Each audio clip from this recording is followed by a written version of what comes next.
Paul, you run the show until 3:15, or maybe a little more, because you've taken away a lot of your time. Well, that's no problem. We're just going to enjoy discussing Okay. this stuff. So I will present two of the sub-chapters, namely Joy and its Morrows and the Love of Life, which are very, very strong connected pages. About 4 pages, from 143 to 146, actually. So I hope we have the same edition. We do. If we don't, it's their fault. So first of all, I would like to explain why I have chosen, among other, these subsections, and I have briefly stated the reason previously. And the reason I have chosen to speak about joy and love and affectivity is that I think that in these fragments is brought to light the congeniality of Levinas and Heidegger's hermeneutical perspectives. Namely, to be more precise, that both take as starting point of their of their phenomenological adventure, the sensibility. That they both think that there's a non-theoretical, non-cognitive level which is more original, which is more deep rooted than the reflexive thought about itself. They both think that life relates to itself in a manner that is more primordial than reflexivity. I would like to start by referring to the end of these two chapters. There's in the end there's an interesting phrase which refers to the absurd world of Geworfenheit.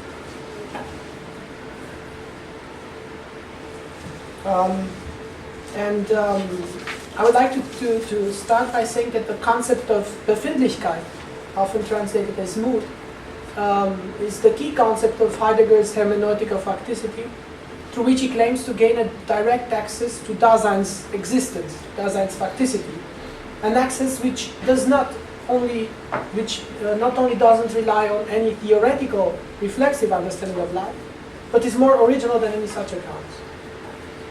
And although Befindlichkeit, the mood, is the primordial disclosedness of Dasein, along with another 2 modes of disclosedness, understanding and discourse, it reveals its thrownness. The German word Levinas uses is Geworfenheit.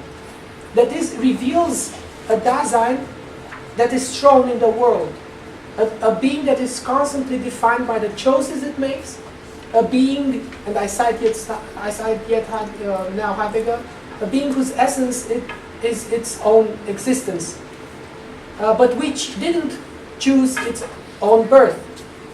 The fact that Dasein is not in Dasein's own control.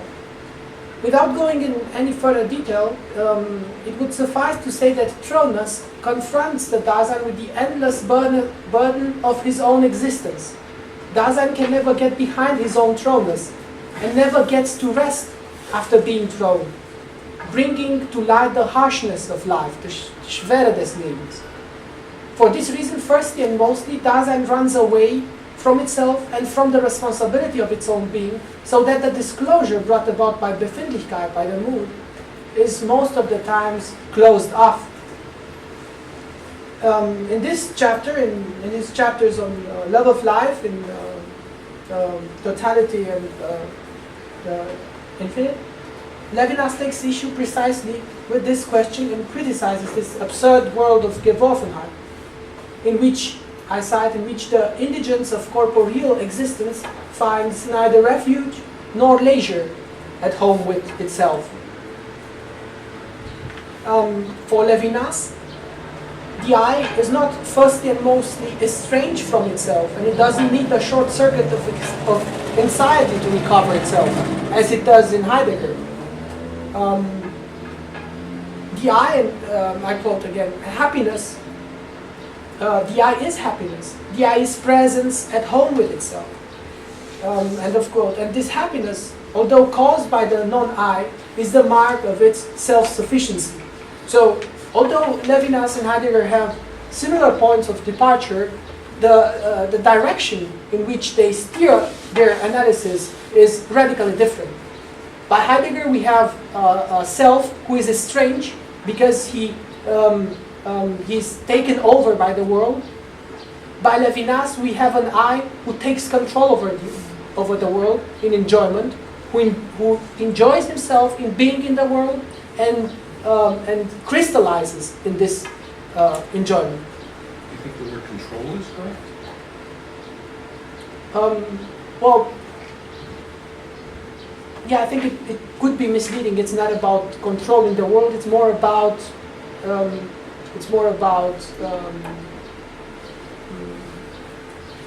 feeding on the world. It's more about enjoying the world. It's more about. So he cannot control the world. This is something that's going to come up later. He's not able to control it. This is where his independence comes.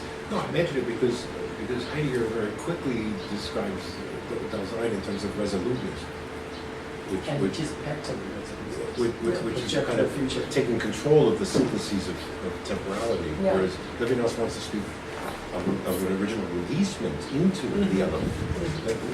That's why I wonder. I mean, I'm following you all along, just wondering if it might not be the best term, given that challenge that Levinas throws at Heidegger. That he finds Heidegger's thought, he calls it virile, right? Because of this resoluteness. And Levinas begins in this kind of, it's almost like skydiving. Yeah, just Skydiving. immersion into the world. Yeah. Which is just let yourself go into the world. Right. We are released into that. Yeah. And the sensations are what distinguish us. Yeah. Nothing we do, nothing we think. Yeah. In that sense, like Heidegger, sensibility, but not a grip. There's no grip. So in the first instance, there's no grip by Heidegger either. This is interesting because firstly and mostly, zunächst und zumeist, Dasein is taken over by the world. Dasein gets lost into the world, gets lost into the multiplicity of the world. This is actually an Augustinian idea. It's the idea of the fluxes. This is also important because in the great Davos debate, Heidegger and Cassirer, in his notes, Cassirer is attacking Heidegger for the notion of Geworfenheit, specifically Geworfenheit, because he does not wish to think as the original insertion in the world as a state of fallenness, which is a theological reading, which would come from an Augustinian, whereas for Levinas it has no such valence. It's simply enjoyment. Now we will see later this will be our standard of how we care for the other. But originally, in terms of the individuationism or the singularization of the isolated or separated being, there's no moral judgments at all. Very interesting. No, not the slightest hint of it being fallen. Yeah, that's right. Well, by Heidegger, to be fallen is not. Well, he says it's not moral, but we don't have to always listen to that. There's a good argument why it's not moral, because everyone is immersed into the world for Heidegger. Everyone has original sin. Yeah, but it is not. It's not like this. It's more like everybody has to constantly struggle to recover himself from the world, and this is. I could call this the original dynamics of facticity. The dynamics of facticity, the dynamics of life tend to. So the life. To say this, to put it this way, the life has a dynamics of itself, and this dynamics of life estranges the life from itself. So the life exists in such a way that its own existence, through its own existence, it's estranged from itself. So this is why Levinas is very careful when he uses the word Geworfenheit to only characterize that thing he calls the proletarian condition, Yeah. where the need is so great that it Overcomes. almost overrides Yeah. the enjoyment of the need. Yeah. Like I was saying earlier about if you have to hammer 12 hours a day, there's not going to be a great deal of pleasure in hammering. If you have to build a toy with your son or daughter, it's enjoyable to hold the hammer, you hit the hammer, you have fun. And I think so Levinas is only acknowledging, he does this with Buber very often too. He's placing the Heideggerian characterization of this original state in what for Levinas is its proper context, which is a far more limited context than what you are claiming now would be the universal human condition. He's saying that's not the universal human condition, that's simply the extremity of what he would call the proletarian, or really he might even say lumpen proletarian, because proletarian is a much broader term, and it is so for Levinas too. But here he's just using that term, remember, no technical vocabulary. And the reference I'm making to Buber is that he will take Buber's I thou and locate it within an erotic context, which Buber would not. But Levinas is saying the proper place to understand that is not like Buber's not talking about something. He's not saying, he's not being so foolish to say, oh, Buber's talking about nothing. He's saying, yes, he's talking about something. He's talking about erotics. And he said, Heidegger's not so foolish, he's talking about nothing. I mean, it's Heidegger. But what he's talking about is has a different location in the economy of being. I think it's clear, and you put it very well in the morning session. What Levinas does, especially in this work, is to take every element of the Heideggerian analysis, every important element of the Heideggerian analysis, and to replace it in another context, in another way, in order to achieve his own perspective on life. And I think this is, so without questioning if he is right or wrong, I think this is what he does here with Geworfenheit. He's localizing it in another way, in another manner, and yeah. Right. But and also it's an homage to Cassura, because this was Cassura's complaint about Heidegger, that Heidegger did not have the right to use the word Geworfenheit. Well, there's a whole chapter in Being and Time. Heidegger specifically says that falling should not be interpreted in a theological way. He also says that guilt should not be interpreted morally. Yeah. We don't always listen to these self-interpretations. Well, that's right. Of course, we don't always. But I will finish the. No, go on. Well, By the way, also, since Mao is our normally admitted former Marxist, I think it's outside of the Eastern European context, it's a noble thing.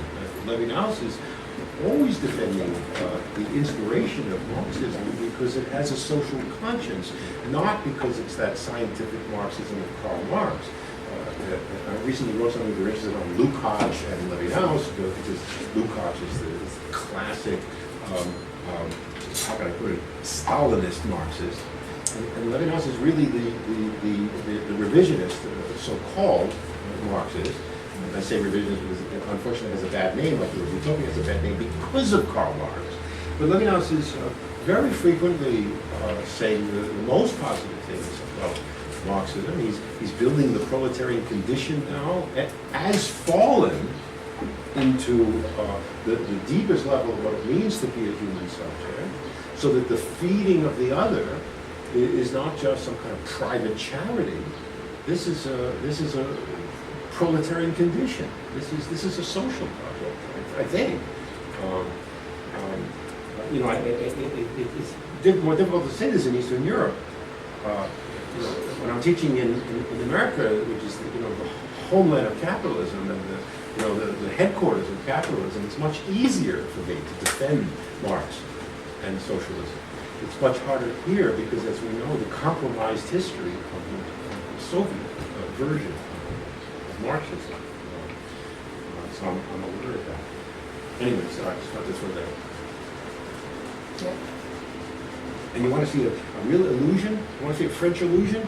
In the middle of page 146? the Marxist views, middle page 146, the Marxist views retain here their whole force, even in a different perspective. The suffering of need is not assuaged in anorexy, but in satisfaction. So let's play the game. Who got the illusion? You got it. Who else got it? Who's he referring to? Simone Weil. Right? He doesn't even have to say the name. The word anorexia comes. She starved herself to death in sympathy with the proletariat. And Levinas has no sympathy with that. Right? He does not believe that's the way. And that's so he, all he has to say is, not assuaged in anorexia, but in satisfaction.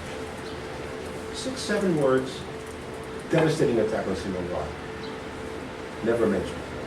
And you can hardly mention it because she did, after all, starve herself to death in the name of the proletariat, which is incredible, right? You don't want to come out and beat her in the head with a stick. But he doesn't think that's the right way. Anyway, so there's a good example of picking up the illusions, the rhetoric, the references. Every sentence is filled with this stuff. Sorry. Paul. So I was just quoting this fragment from Levinas where he says that the I is happiness, presence at home with itself. And this happiness, although caused by the non-I, is the mark of its self-sufficiency. And in my opinion, I think that Levinas employs here actually a Spinozistic figure of thought. And you have mentioned Spinoza earlier, and I think it goes in the same direction. Because according to Spinoza, joy, and he calls it Letizia, is brought about by anything which affirms and intensifies the being of the self. For the ones who don't know a lot about Spinoza, I should say in this context that for Spinoza there are actually only 3 basic feelings. There's Letizia, joy; Tristitia, sadness; and there's conatus. There's desire, translated as desire into English. So he can explain everything, every emotion one has, and it's really impressive what he does is the architecture of emotions in the Ethic. He explains everything from hate to, I don't know, any emotion you can think about, starting with these 2 simple emotions, Letizia and Tristitia, joy and pain, and with the idea of conatus. And so if I just make it even clearer, this is very right. Joy is increase in power. Yeah. Pain is decrease in power, and conatus is staying. It's equilibrium. Is this desire to continue on living? Right. Is this desire to Preserve. Yeah. Maintaining. So he says that every persistence. That's right. That every being has this conatus. That is, every being strives to maintain its own being indefinitely. And in my opinion, there is only one feeling by Spinoza, and that's Tristitia, that's Letizia, that's joy. Because the absence of, because Tristitia, pain, can be very well understood par rapport with Letizia. So everything is more or less about Letizia. And Letizia is precisely this intensification of being, of the I. There is some debate about whether the third kind of knowledge would be the satisfaction of the joy, so that one would be in a static state of completion, or whether it still requires the second form of knowledge, which never ends. So it's something of a question. Yeah, that's true. It's a very long discussion. Yeah. By Spinoza, there are these feelings of a second degree, so to speak. There's this love for God, which brings the self to freedom, which liberates the self from this chain of desire and passion. And since the love of God is the love with which God loves Himself, right. And we just take part of this love. So it's very nice time. Yeah. But anyway, you're saying you're seeing in the Levinasian I as happiness what dimension specifically in Spinoza? The joy, the sorrow, the No, equilibrium? this joy, which crystallizes the self in Spinoza. So there's this similarity. In joy, by Spinoza, the I intensifies itself. I have a quote. So everything, insofar as it is in itself, endeavors to persist in its own being, and because joy brings about precisely this persistence and this intensification of this own being, it can be seen as belonging to the very essence of the I. We don't want to do a class in Spinoza scholarship, but I would sharply distinguish between Spinoza's account of the passions in 3, 4, and 5 of the Ethics from what he wants to say in 1 and 2, where this joy would be left behind. That is, the intellectual love of God is intellectual love. It has no joy. There's no joy in it, because joy is only the increase, and there's no increase once you're participating in the mind of God. It seems to me. Now, again, it could be debated. Whereas here in Levinas, the key is that this joy, or this self-sensing, this enjoyment, is the means of separation. So when he says I, he means the I in the sense of egoity, as opposed to what we're going to see in terms of for the other. Yeah. Whereas in Spinoza, this joy or sad I is part of a system of That's which, right. because That's it right. lacks intellectual love of God, it doesn't realize. When it does realize that, it neuters out the joy and the pain, and it's at one with God. So that it's that context that makes it very. So in a way, the joy is a fallen state of self in Spinoza, because it's proof of failure. If you still have joy, you fail. I wouldn't say that, because the intellectual love, although it's intellectual, is still love. In what sense? I don't understand. Well, it's a composition of sensibility and intellectuality. Is the point of departure for the intellectual intuition, so to say. So Yeah. it's amor dei intellectualis. It's still amor dei. I know you want to say that, and we shouldn't get sidetracked into Spinoza scholarship, but Spinoza is not a contemporary thinker. There's no admixture of sensibility and knowledge. Knowledge is independent of sensibility. That's why the third kind of knowledge is of a different order than the second kind of knowledge, which is scientific investigation and discovery that never fully understands the particular.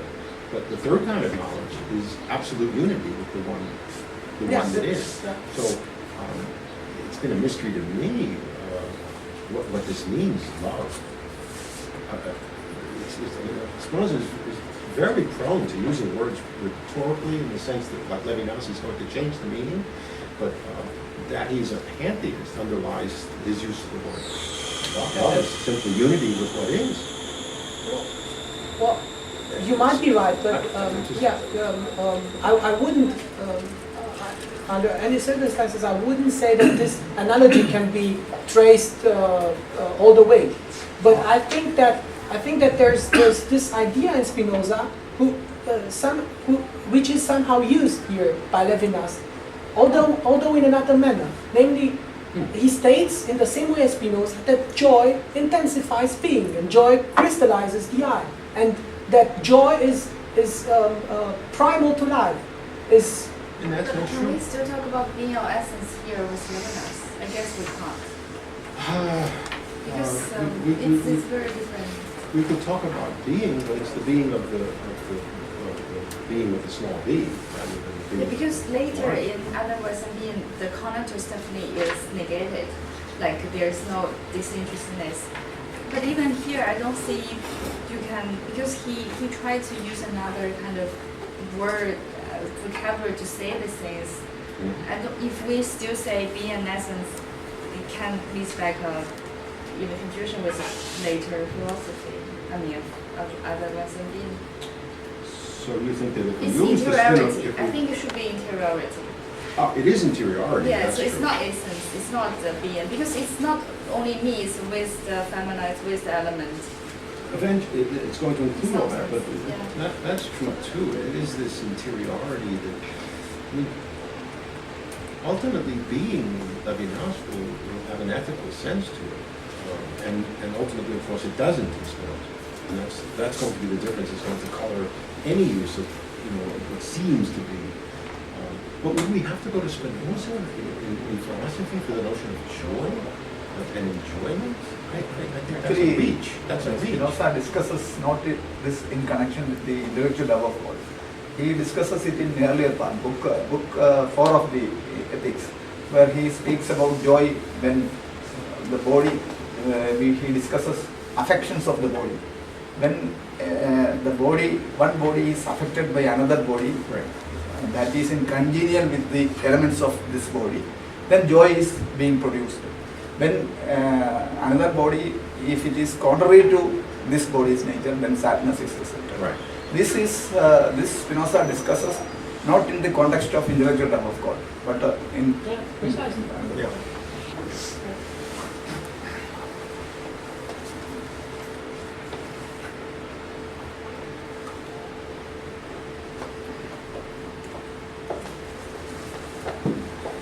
There is no final individuation in Spinoza.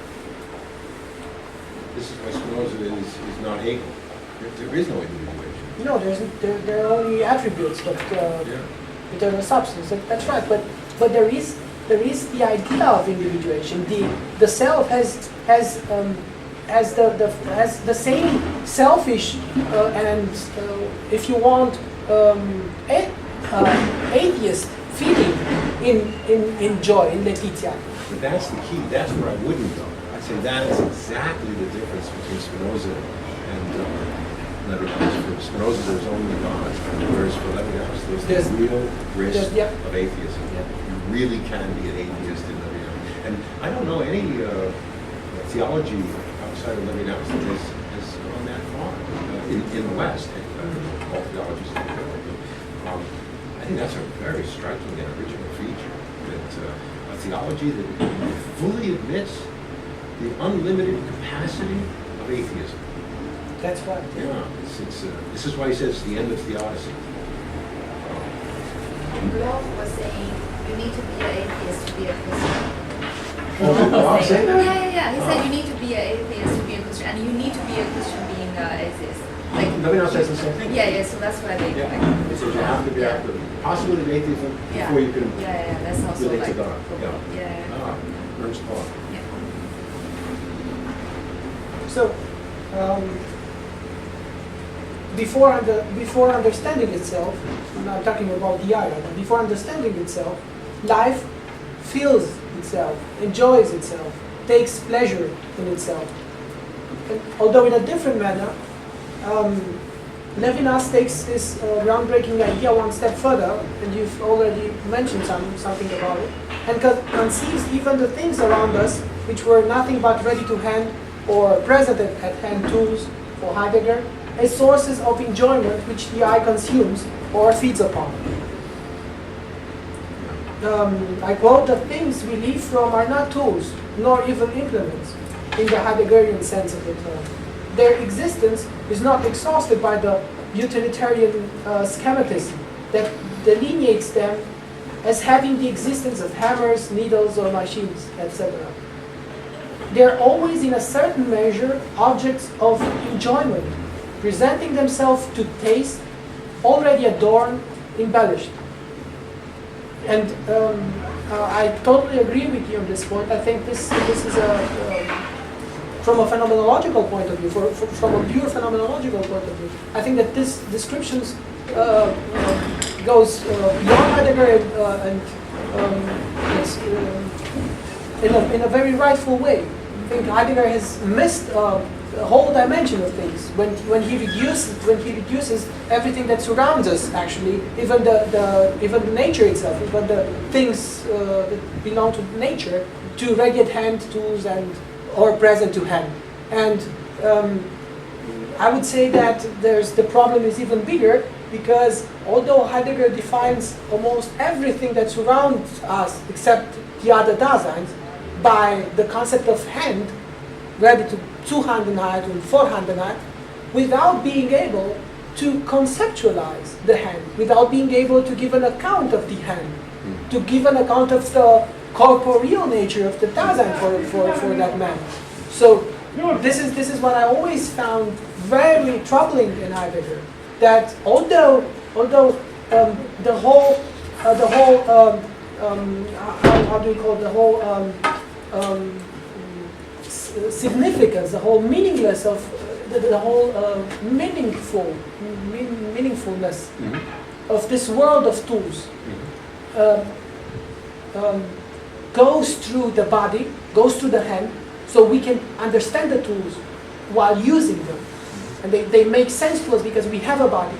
The body is not present at all. I know you're so involved with Heidegger. I want to send you an article I wrote on Heidegger recently that you would like, because the consequences of missing out on enjoyment in his phenomenology and beginning with his environment, right, is the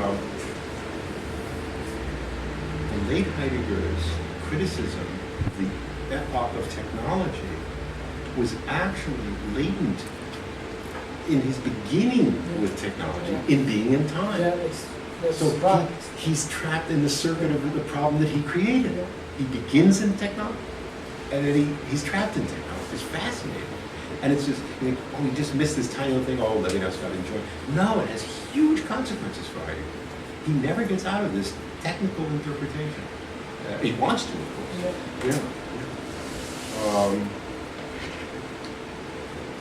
And then the reference in instrumentality, as I said this morning, will eventually go to Dasein, because if everything's in order to, ultimately the ultimate user is the Dasein. Whereas with Levinas, because reference is self-referential, it stops with each individual.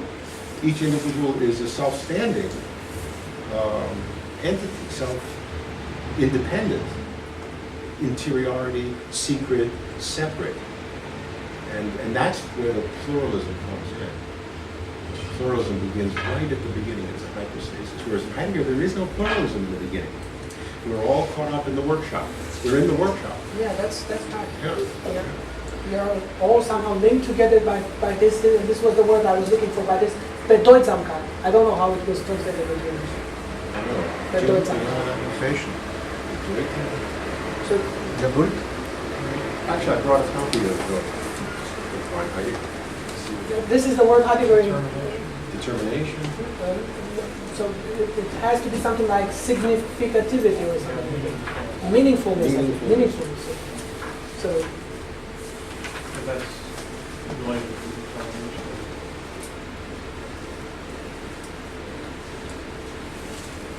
Not even here.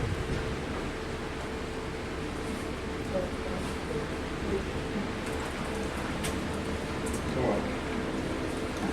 Richardson is a supplement to this list.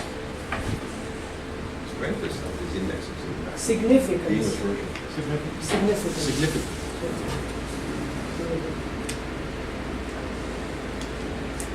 Yeah. So before it is instrumentalist or utilitarian, the existence of the I is defined by sensibility, is by creativity, by enjoyment. This egoistic and self-satisfying metabolism, which leads to the crystallization of the I, and through which that what is other than me, the non-I, becomes a part of me, the I, is the essence of enjoyment. And I quote, an energy that is other, recognizes sustaining the very act that is directed upon it, becomes, in enjoyment, my own energy, my strength, me.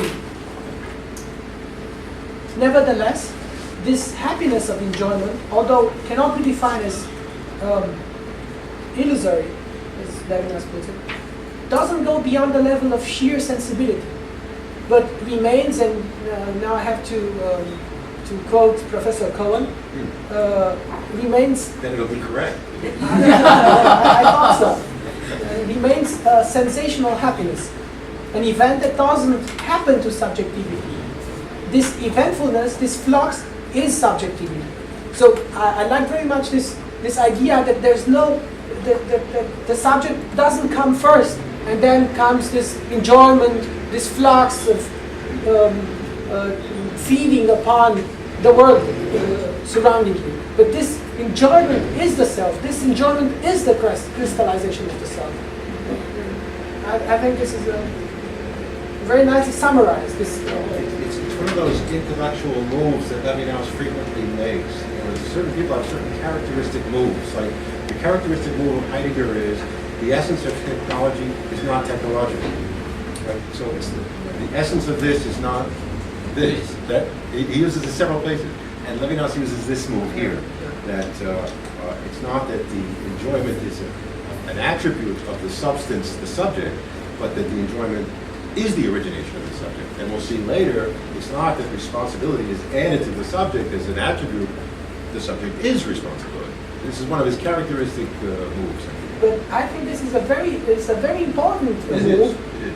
It's not only aesthetic, it's not only beautiful, but it's very important because it breaks with the metaphysical tradition. Right. It breaks with the idea that something supervenes on something else. It breaks with the idea that the I is first a substance, so it's a subject, a subjectum to which some other qualities accrue, which some other things supervene.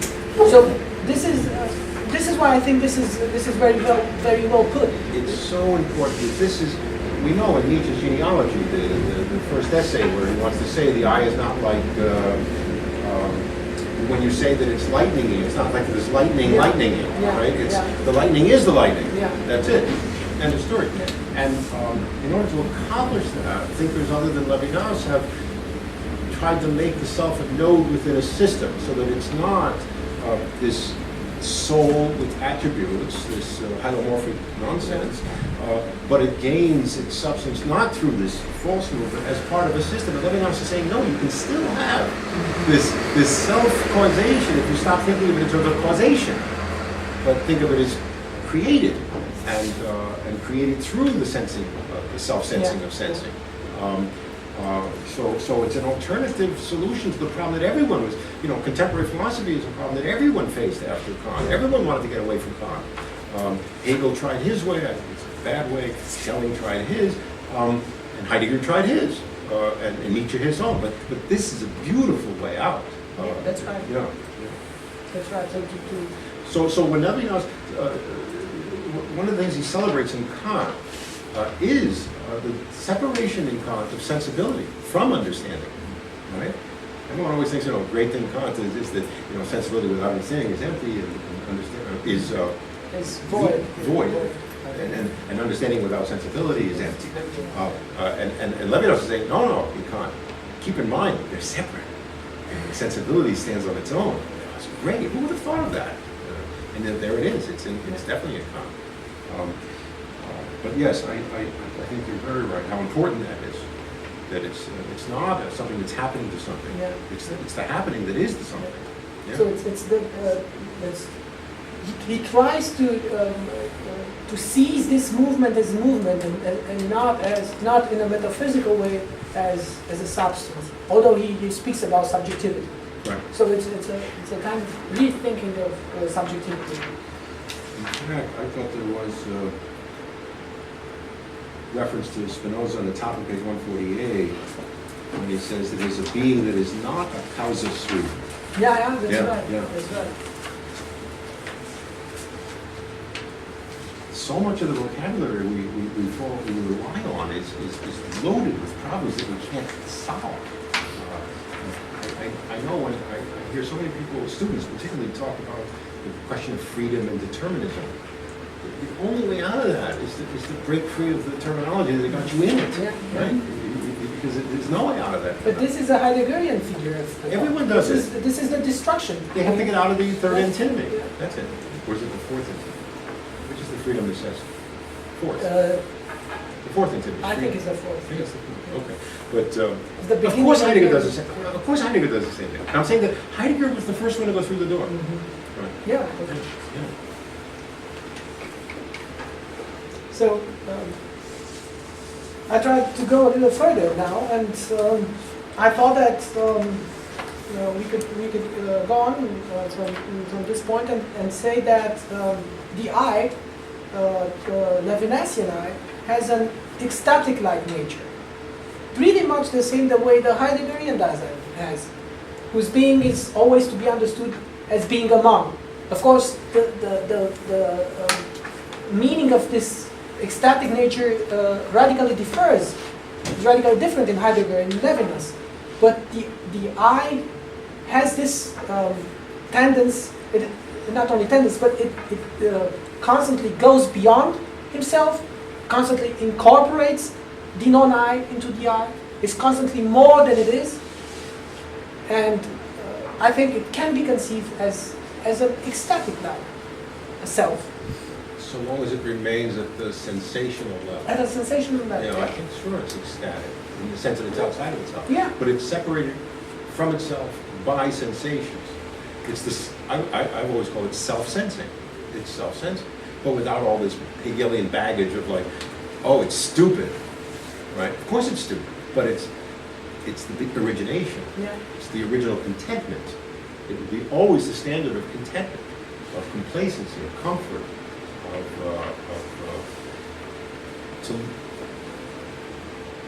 You think of so many things that the poetry is of youth. It's youth itself. It's the contentment of youth. It's the foolishness of youth. Getting in a car and just driving nowhere. Right? Going for a stroll, nowhere. Right? This is what Benjamin was talking about, strolling in the city. Just no purpose. Just the enjoyment of it.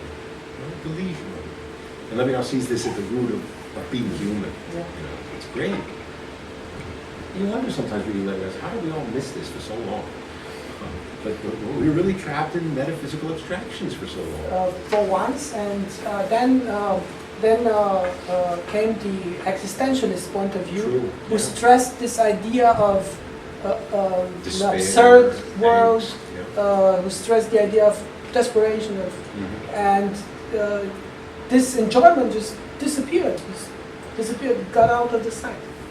Who remembers what Levinas says about when Existence and Existence was published, the book came with a little wrapper on it, an advertising wrapper on the outside. And on the wrapper it said something like, a book on existentialism without despair. Levinas remarks that he remembers that this was what happened. I've never met anyone who's seen this wrapper, but Levinas refers to this. Yeah. Because you're right, the existentialist was always the forlorn, the despairing, the down, the crushing. But he had the insomnia.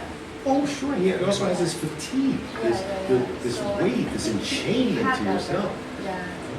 It's interesting that Sarah later in the interview for the Schultz volumes about angst. Well, it was popular at the time. I really didn't feel it. Did Sandra say that? He actually said that. And we won't go into the apocryphal story of Heidegger and the television. We've been hearing this story quite a bit. I've now heard it from two separate sources. I'll tell it. It's terrible. I'll feel guilty forever, but I'll tell it anyway. I heard it from Richard Kearney, who claims to have experienced this firsthand, so I'm getting it from the source, and from Algis Miskunis, who is an American philosopher from Ohio University, who was born in Lithuania and writes in Lithuanian, is popular here in Lithuania, and I heard it from his mouth directly. And he was actually last night at that bar. If you wanted to hear the story again, he was a little tired. But, so he and Kearney, separate stories on their own. Like many people in the age of Heidegger, made the pilgrimage to the Hütte up on the hill in Freiburg. This is where Heidegger, would go away from the world and do his...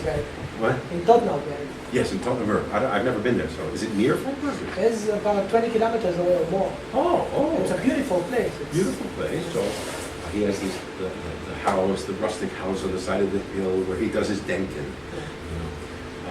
So in Algis's story, he goes up and Mrs. Heidegger answers the door, and she goes, "Meine Mann is denken." You can't come in. My man is thinking. In Kearney's story, it was the son who answers the door. Because these are two separate stories. This happens twice. The son answers and said, "Can't come in, he's Denkin. The man is Denkin." So in both cases, they sort of push their way in anyway, you know, and they sort of see in there, and there's Martin Heidegger watching football on television. It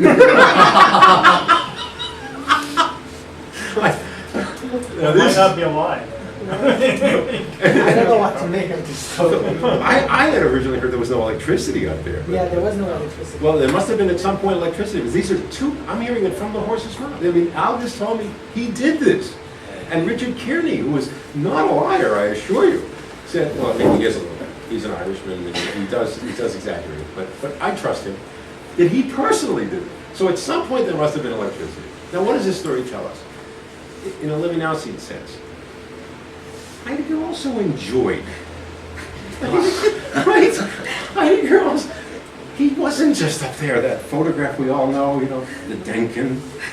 Yeah, that's right. That's right. He watched a game of football on TV. You don't go kill him? I mean, he's human, right? Like everyone else. He enjoyed it. This is a very beautiful Merleau-Ponty idea, who speaks about the philosopher and his shadow. So it's about the shadow. Philosopher leaves a shadow. That means the philosopher is real. It's human, and it has everything what's human. So it's not a special creature who doesn't leave a shadow where he walks. But Levinas will make a point about this in Heidegger. Because Heidegger does, in some way, deny this being a human with a shadow. I know Heidegger, Levinas will refer to, at some point,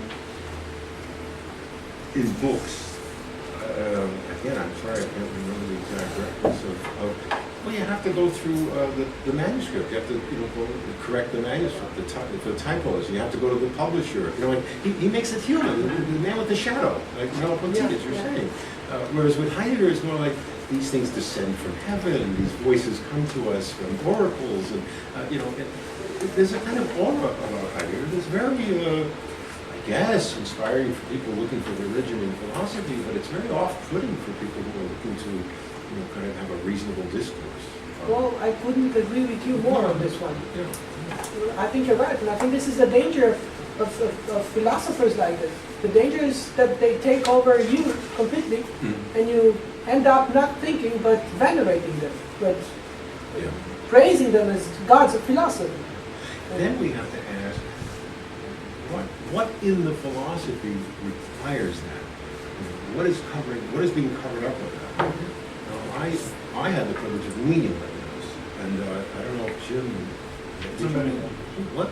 I met him. You met him. Okay. So for those people who met him, he was a very human guy. I mean, he was not this ponderous person. He was not this pompous person. He was not the great master.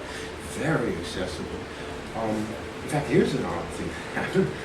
I am now teaching in Buffalo. I've been in Buffalo for 5 years. Buffalo is one of these dying American Rust Belt cities that's happy in its misery. In fact, people believe that one of the things that makes Buffalo even more miserable is that the more miserable city is Detroit. So Buffalo doesn't even get credit for being miserable. It's so miserable it gets nothing. So the synagogue I go to in Buffalo, there was a guy there who was from Morocco originally, and he married an American woman, Jewish guy, and he just goes to the synagogue. And at some point after I moved in, he wants to know what I do. I said, teach at the university. And he said, okay, what do you teach? Philosophy.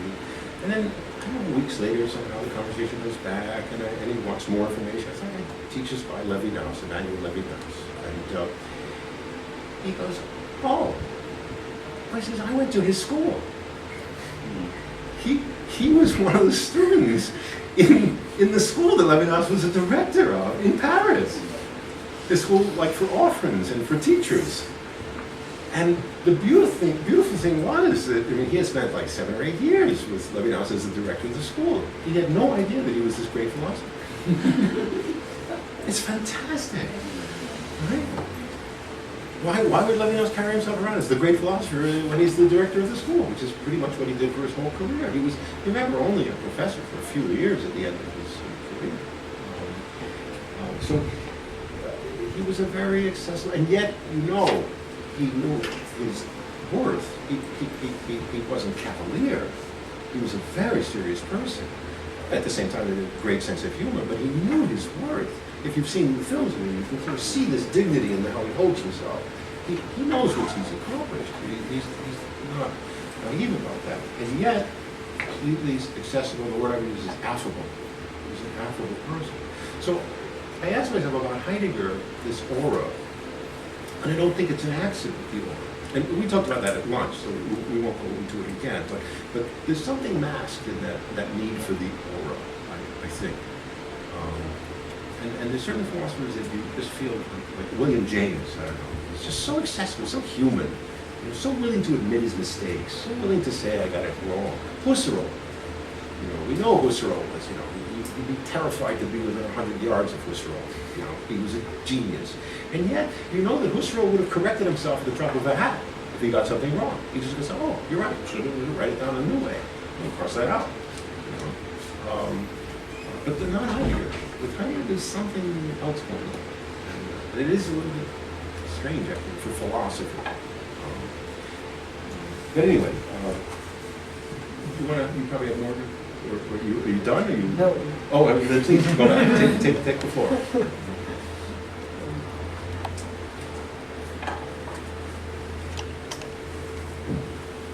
So, in affirming itself, the I is continuously surpassing the boundaries of its own being.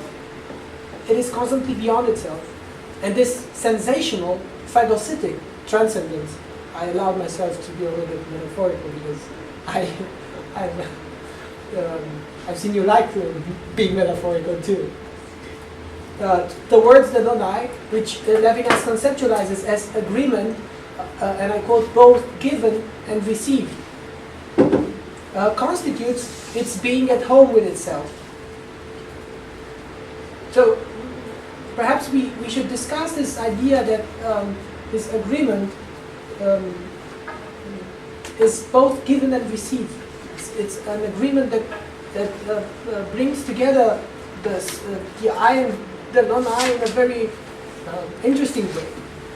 So it's not just an agreement of the I with the non-I, but in some ways the agreement of the non-I with the I.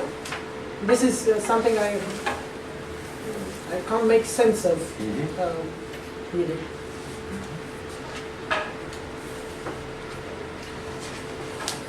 He says a needy being is somehow, he says on page 146, a being without needs would not be loved. A man is happy to have needs. A being without needs would not be happier than a needy being, but outside of happiness and unhappiness. So it's a tricky question.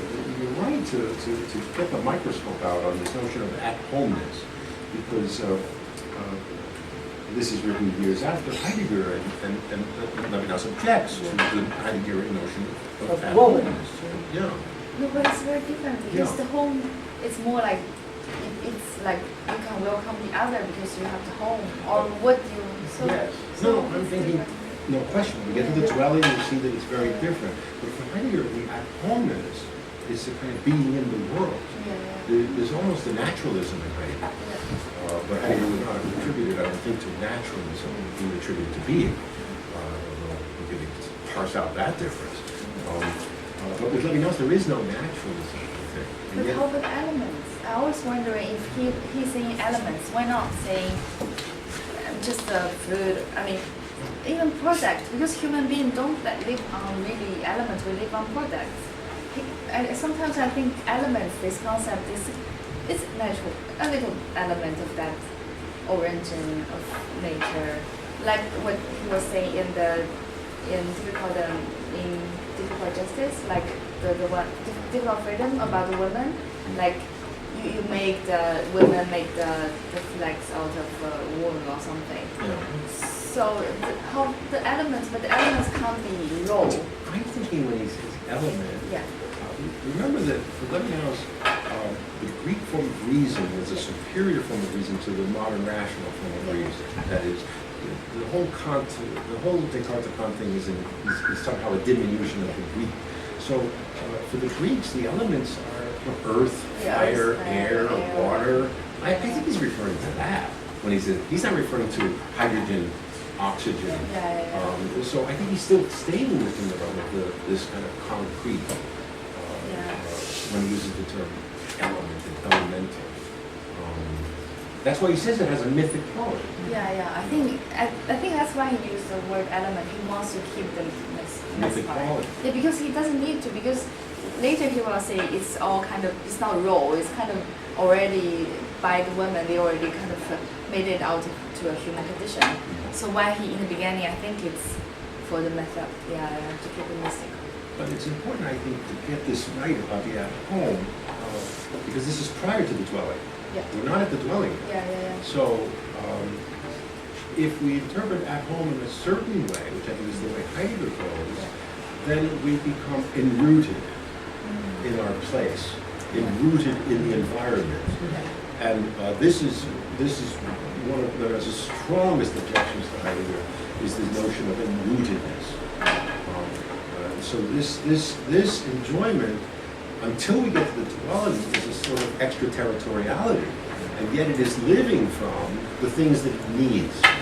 So it's not that substance that's detached from reality, nor some hylomorphic version, and yet at the same time, it's not what I call the vegetable theory of humans.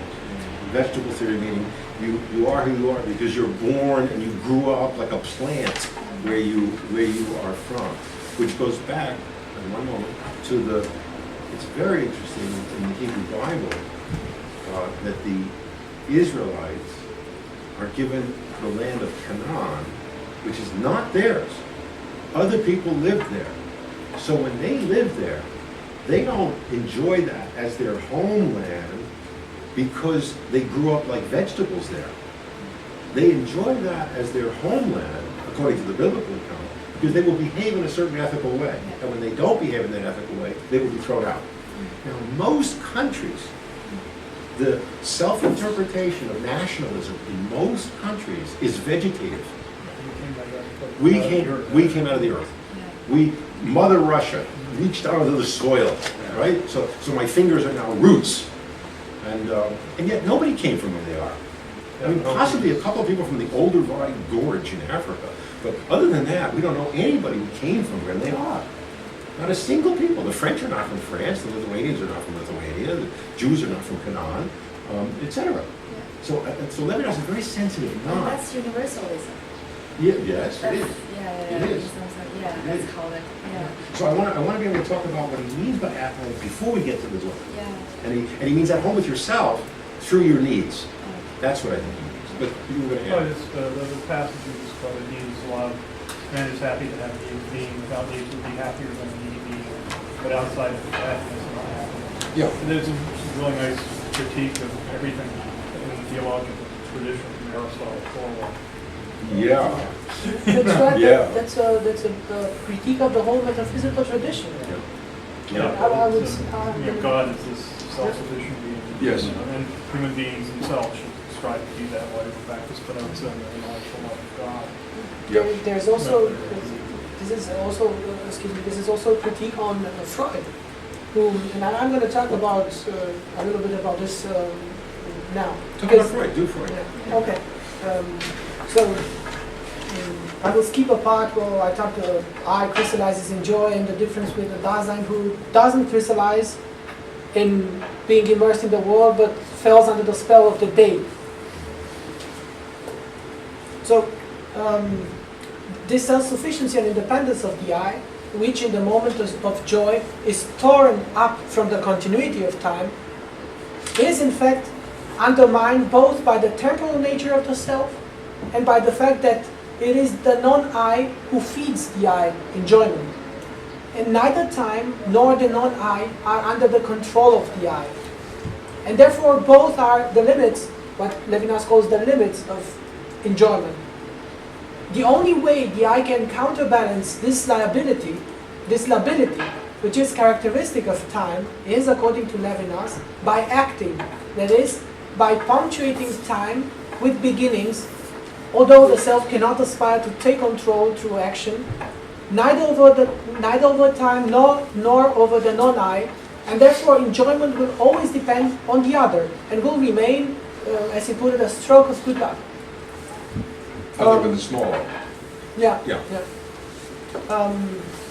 So the liabilities of actions are not discussed here by Levinas, but I wanted to point out that Hannah Arendt in the Human Condition deals precisely with these problems in a very great detail and depth. And I checked before, and I've seen that the Human Condition was published in 1958, and this book, Totality and Infinity, is published in 1961. So I think Levinas has read Arendt, because there's this distinction in. When was it translated into French or German? Or was it published in, what was it? It was published in English. In English, in English. Yeah, So- Human Condition. It was. Levinas could read English, but, I mean, it looks to me like he's read everything. I don't know how he found time for this. But, so you think there's an actual direct Well, influence? I think it has a lot to do with it, because he speaks about beginning, the importance of punctuating time with beginnings, and Yeah. this is very important for Hannah Arendt, because she stresses, in contrast to Heidegger, she stresses the importance of the beginning and not of the death. She says that the self is defined by birth, Yeah. and this is. You know why I'm skeptical? There's one connection between Arendt and Levinas, with the Heideggers. Actually, We know this. Arendt, yeah, so there's probably. We know this, but here's my skepticism. Unless I'm wrong, I don't think Levinas anywhere ever refers to her as Arendt. Am I wrong? If he speaks about Hannah Arendt. I mean, does he ever mention it? I don't believe he ever mentions it. Now, he does a lot of allusions, and I actually thought that he never mentioned. No, where did I even mention it? I found what he did. Anyway, so one, he never mentions it, I think. Number two, I think Arendt is close enough to Heidegger that Levinas would have been satisfied responding to Heidegger. That is, I don't see Levinas having to deal separately with Arendt. That's why. Now, there may be, who knows? Her conversation may have been in the air that he caught, but I'm skeptical. Yeah, I understand. Especially just because of the notion of beginning. I Yeah. don't think that's. The notion of beginning, the notion of action, of acting. Yeah. This is the notion of action is the central notion of Arendt. Arendt makes this distinction between labor, work, and action, and she says that the whole history of philosophy mix these things up. Action with work and labor with action and so on, and this You're right. And I just realized who it was that he never mentions, because I wrote that whole article on Levinas and Lukács. He never mentions Lukács. And I argue that absolutely he read Lukács and he's responding to him. So go for it. well, I'm not at all sure either. About birth, I think it's more like he was talking about the beginning of interiority. There's birth, there's death, but it's personal. It's different from the history. He wants to use this birth and death, this specific time, to indicate out like interiority is not part of history. It's not part of this totality. But I don't think it's only birth. When he talks about birth, he talks about death. So he said this birth and this death, they kind of just get this out of history. So you're thinking Arendt is too tied to history. I think it's too much about the beginning, but it's not only about just began something. It's more about personal interiority.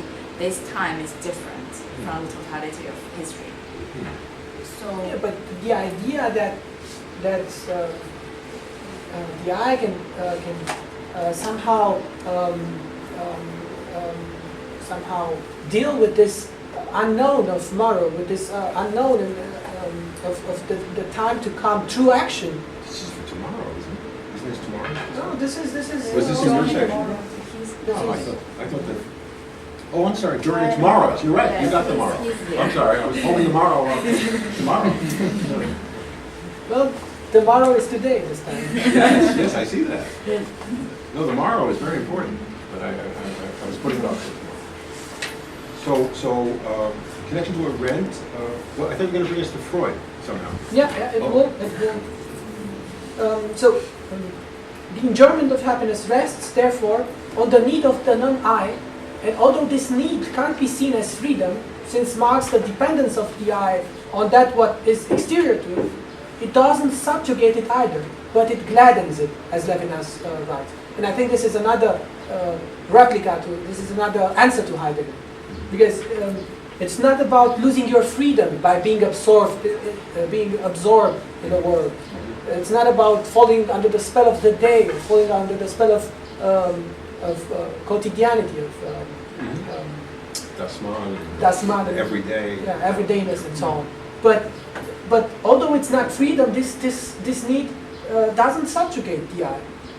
So this is another interesting twist Levinas is making here. It's because we tend to say that the need is that which subjugates us. We need something because we lack something, and we lack something, so we are subjected to this need. But Levinas once more shows how this turns this need upside down, so to say.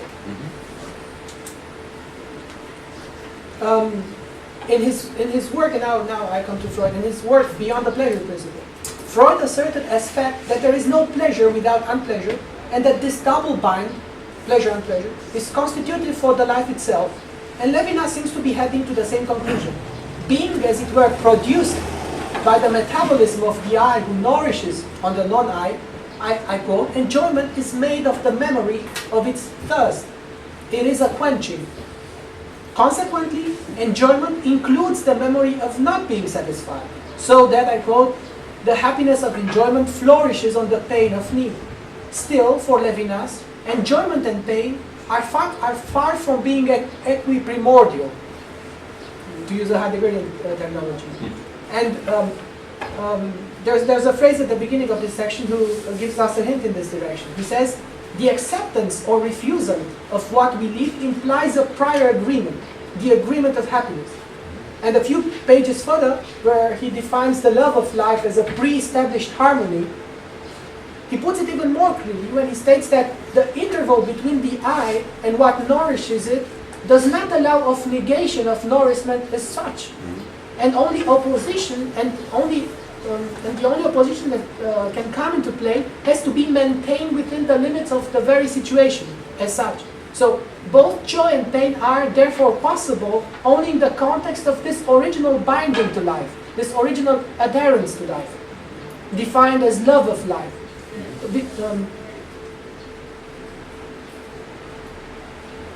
And you notice that he says the love of life does not love being, but loves the happiness of being. Interesting that this fits with Aristotle's discussion of the continence, because the incontinent person is not someone who wants less pleasure. The problem is you want more pleasure. Yeah. And Aristotle can't actually account for that. That is, why is the problem you want more? Everyone knows. I mean, it's like taken for granted. Levinas explains it then. That is, he does the phenomenological description. It's just assumed in Aristotle. Yeah. There's a very nice book, was published by Martin Hägglund, I think, in 2012. It is called Dying for Time. Dying for time. Dying for Time. And it is, in my opinion, an extraordinary book, although it takes a lot from Derrida and from Heidegger and from Freud and from Lacan and so on. But he made a point there. And his point is that the whole idea of the ancient philosophy is that there is this strive for immortality, the strive to achieve eternal life. But he says this is not true. The fact is that we strive to maintain this life as such, because as Levinas puts it, there is no pleasure where there cannot be non-pleasure. So the strive for immortality is in fact the strive for this mortal life to go on forever, so to speak. Absolutely. And I think this is the point you made before, and this is the point Levinas is trying to make here, because Hägglund discusses also Derrida's postal principle, for example, and the whole problems of desire. Desire is defined precisely by the fact that it cannot reach fruition. desire would suspend itself in reaching fruition. There would be no desire when the fruition is achieved. So desire has this contradictory nature. It always tends to something that it cannot achieve. And it is good it is so, because only in this way this life has a meaning and has a value. And Jim is right that the whole tradition is trying to eliminate exactly Yeah. that as unsatisfied desire. Yeah, That yeah. you shouldn't desire because you can't satisfy it. Yeah. Levinas is saying anything else wouldn't be satisfactory. Yeah. Yeah. So this is Socrates who's trying to when you strive to something you cannot achieve, you're in a state of imperfection. You lack something. Desire means lacking something, and lacking something is bad. We know that. You have to achieve total. You have to achieve perfection. But it's not about perfection. Levinas is trying to tell us. It's about this attachment to life, this original attachment to life, this joy of life, which makes both pleasure and unpleasure possible. Although to Socrates' credit, when he's about to die, he suggests that one of two things will happen. Either it will be nothing, or it will be a continuation, and he will behave exactly the same way. Right. But you're right, his ideas are often contrary to that. Yeah. That's an excellent point. Now, I missed the Freud part. Yeah? Did I miss something? The Freud part? No, Actually. the idea of the Freud's idea, if I've just named it earlier, but let me see if I thought maybe you'd already done it and I just missed it. Desire No, is I- the lack of something. So Very- the idea of Freud is that there's this Lacanian perspective. togetherness The pleasure of, principle. the pleasure principle. The problem with Freud is, and I come from this, but I'm gonna. The problem with Freud is that he works on a Socratic line of thought, because he says that the perfect pleasure would be that this drive, the pleasure drive, so to say, would be the death drive, actually. Thanatos. Yeah, because the absolute pleasure is the absolute death, and I'm gonna say a couple of more things about it.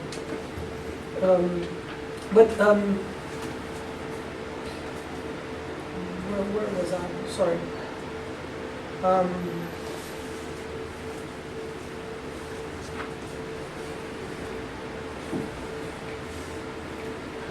So it has become obvious by now that the love of life is by no means a rational or a deliberate love, but an intrinsic immediate relation life has with itself, which constitutes the pure fact of being alive. This affective investment in life, prior to any meaning or purpose, is not at all contradicted by the refusal of life, but on the contrary, the latter is made possible and affirmed by it. I quote again, the lag between me and my joy doesn't leave room for a total refusal. This perspective allows Levinas to avoid the more than questionable Freudian conclusion, according to which absolute pleasure and absolute death are synonyms. So that death itself has to be the proper destination of pleasure. So this would seem very strange for the life, for to be intrinsic to life, to strive to death. And this is Freud's conclusion, precisely because he lacks to see that there's a prior attachment to life who makes possible both pleasure and unpleasure. And so when it comes to enjoyment, it is not a question of eliminating the desire or need, since a being without needs would not be happier than a needy being, but outside of happiness and unhappiness. That is to say, it would be dead. So the purpose of a being cannot be to be dead. This is self-contradictory, and this is what in a way Freud is affirming. Please contradict me if I'm wrong. No, so this is the stuff on the top of page 46 about suicide Yeah, and death. yeah, and I'm Yeah, it's good. So the question if life is worth living or not, and this is a hallmark of the French existentialists, is a meaningless question. A question which has always already received its answer. A question which necessarily contradicts itself, since to ask the question is to affirm the very attachment to life you are trying to question. Or in other words, if I question if this life is worth living or not, I'm affirming the fact that it's worth living, since it's worth questioning about if it's worth living or not. So it's a self-contradictory question. And this is where, I think, this is where, when he talks about suicide, it's a clear hint to the French existentialism. Definitely. Camus, etc. Yeah. It's interesting that Kennedy says in, what is his book? Kennedy's great book, Elias Kennedy. Crowds and Power. You know, it's one of these crazy books. Every once in a while someone writes a book How is that it called? is Crowds and Power. Someone very bright writes a book that's independent of all the discussions and arguments and debates, and it just stands there, fascinating, and people don't know what to do with it. So I say, read it. So one of the things he says is, and Kennedy, lived through the war experience in Europe, he had to flee.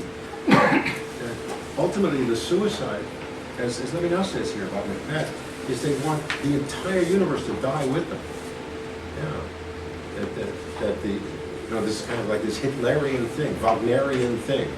When I go down, the entire thing goes down, and only that would be satisfying. That's the end of 101 Days of Sodom. Decide yeah. that the fantasy is the destruction of the universe. It's great. After they kill each other off. Yeah, because that would be the only. Would that satisfy then? Would that be against Levinas, or is that just confirmation of Levinas? That maybe it's confirmation that the only suicide that would even be conceivably possible would be the one in which the entire universe ends. That's a dystopia, like the dystopia. The ultimate dystopia. Yeah. Everything is just this Wagnerian flames of death. Apocalypse. Yeah. But no survivors, no point to it. The end of all ends. The end of all ends. Yes. Yeah. So he wants to say that suicide is contradictory because it's attached to the very life that it's throwing away. Yeah, And because it's affirming what it's I trying would to go even further to say that suicide is the ultimate proof of investment in life. We often say, "I'll give my life for you," as a token of absolute love or absolute friendship and so on. Yeah. So to give your life for something is actually the ultimate thing you can do for something. Yes. So in giving your life for life, so to speak. For nothing, as it were. In the case of suicide. In the case of suicide, you renounce your life Right. because the life is bothering you, because you're not It's not good enough. It's not good enough for you because you're burdened by that. So to give your life for life, so to say. Oh, I see. To give your life is the ultimate attestation of this enjoyment of life, if you want. Unfortunately, it's an argument that does not convince people who commit suicide. Yeah. And I see the logic of it, but it just, and we're Have them call me. we're in a country with a very high suicide rate too, so Yeah. we should be careful on this stuff. I always love Woody Allen's line. He said, "I'm too unhappy to commit suicide."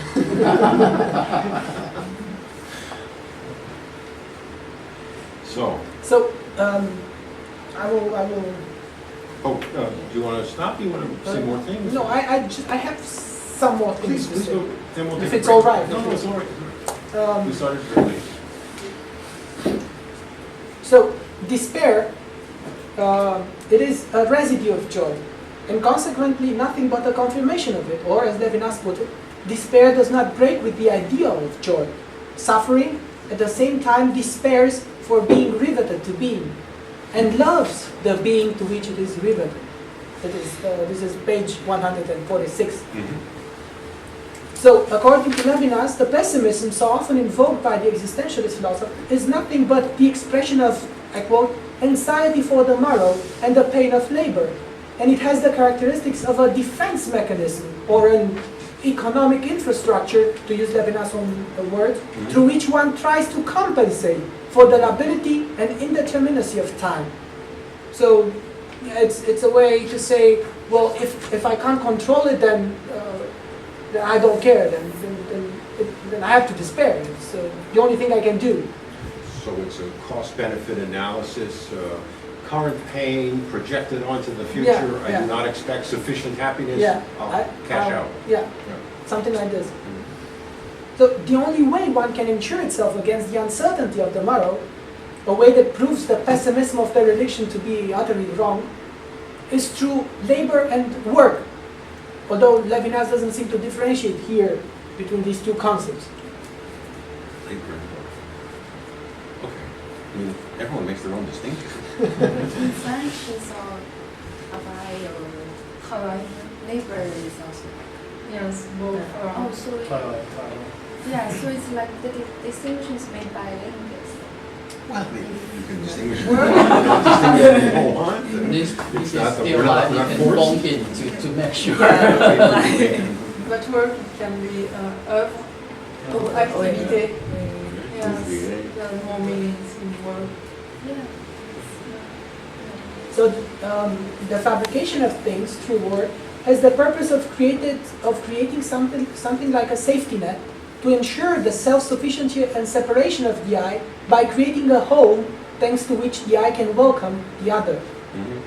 But labor itself and work, for that matter, ends up by being integrated in the world the I feeds upon, becoming once again the source of enjoyment, with the sole exception of the proletarian condition, I quote Levinas, which is defined by the fact that need prevails over enjoyment. Mhm.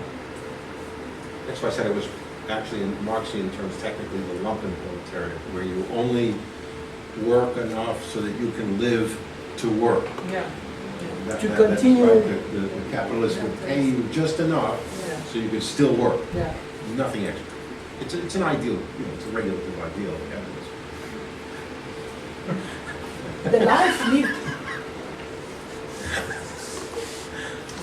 The life lived under the exigencies of proletarianism is a life who mistakes the labor for its final signification. And it is defined by the absence of refuge or of a place where the I quote, can be at home with itself. If this is the absurd world of Geworfenheit, an implicit critique of Heidegger's understanding of Dasein's facticity, we have previously mentioned, that is not at all self-evident and certainly needs further discussion.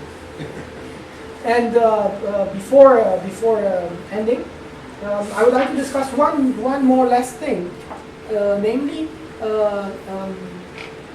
there's in this fragment a place where Levinas discusses about the care and compares care with love of life. With, In this section, sort of, here, there is page 145.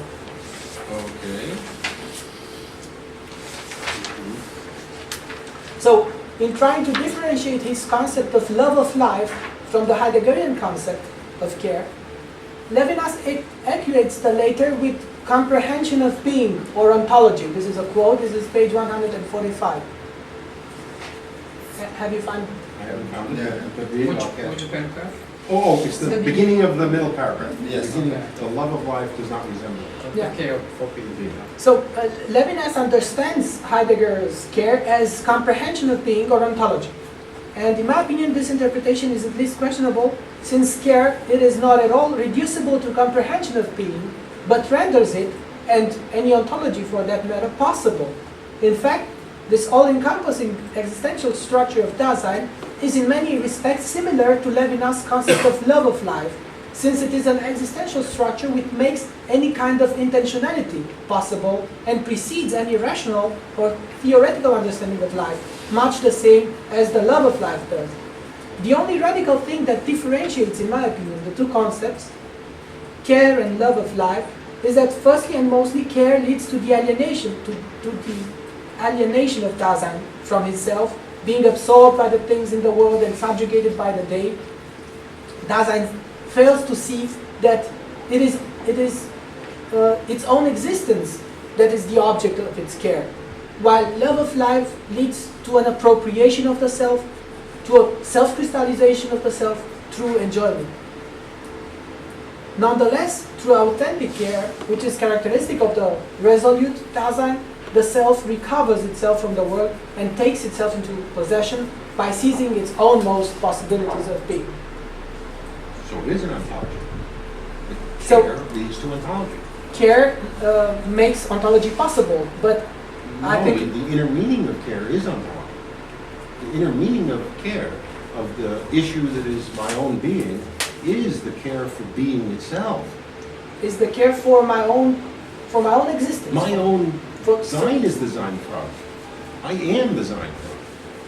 But I would like to argue actually it's the That- only that- place Yeah. where Heidegger is closer to the Levinas, because when we talk about the care, Yeah. in terms of Dasein, it's open up the being with, the possibility of being with the other, the ethical relationship. That's why he emphasized the care is the very structure of being. Being The with. problem with the being with is that what care opens up to in my anxiety for death is the true relation to my death is as my own most death. So not the death of others, Okay, not that's even the problem. myself seeing my own death as the death of another. That's the problem of My own Heidegger's unique talk seeing. about minus of the death. Right, the minus. Minus of the death. Right, that's That's the way they separate. But that's the place, when you talk about the care, that's the possibility you have to be in with, the care for the others. Yeah. And that's There are the- two the- ways the of- things. Sure, and then you should move from Heidegger and read Levinas Well, and move on. I just But if you want to point stick out where they still close, Yeah, but where they where depart. Heidegger Yeah. could Yeah. have been Levinas, Yeah. In that sense, but he isn't, and I think the whole notion of care is that becomes temporalizing through only most appropriation of death, which then becomes historicizing. And historicizing becomes dispensation of being. So that Levinas is read in the most encapsulated form. I mean, Levinas has written extensively on Heidegger at greater length, but in terms of an encapsulation, the Sorga does become ontology. Sorga is ontology because Dasein is ontological. sure. This is, the being is the issue of Dasein. If it were not, how would Heidegger get it? Then ontology would just be like science. It would be something I do. I think you're right. So, I have to agree with you on that. okay. But I still have my, so that's right. Dasein is, Heidegger put it very loud and clear. Dasein, it's ontic and it's ontological at the same time. And care relates to the problem of my own being. But as Raymond put it, care opens also the possibility of entering into a relation to the other. Opens there, Heidegger names two ways of care for the other. The one who the one Right, step that ahead takes- of the other. Yeah, that steps ahead of the other and takes the care away from him and actually impoverishes him. Right. And the care that makes the other aware that he's care, that he's a being defined by care. Because even the good care is allowing the other to enter into their own care. Yeah, that's right. At But no the- point is there really a face-to-face relation. Well, One steps in and appropriates, steals away the future of the other. The other allows the other's own future. What? Well, I think, care is still an ontological notion. I have Care just for being. representation. Care for Because I being, think yeah. care still has the representational part. So when My I, problem with care is not that it's representational, is it like the use of the word guilt in Heidegger? He is stripping the word care of its ethical moral meaning. That's right. That's That's what's right. disturbing. Yeah. where somebody like Tehunison, in that book The Other, The Other, on yeah. social ontology, Yeah. says the Husserl and Heidegger never get out of this. This is all, it's intersubjectivity is just the name, intersubjectivity. It's not the other as other. It's the other as in the field of being. In the Philippines. And so when I point, move from inauthentic to authentic existence, and I'm, in being with, pointing the other toward care, I'm not pointing toward face-to-face relationship with the other, I'm pointing toward care for being. And the word care, as we know from feminist literature, is now one of the core terms of being for the other. It's a very Levinasian term, and yet you could not get that from Heidegger. That term that's.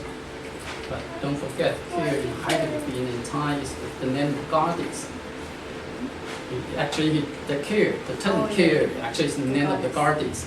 The goddess went to the river and he took the soils and earth, and and put care to Zoe, and that's God.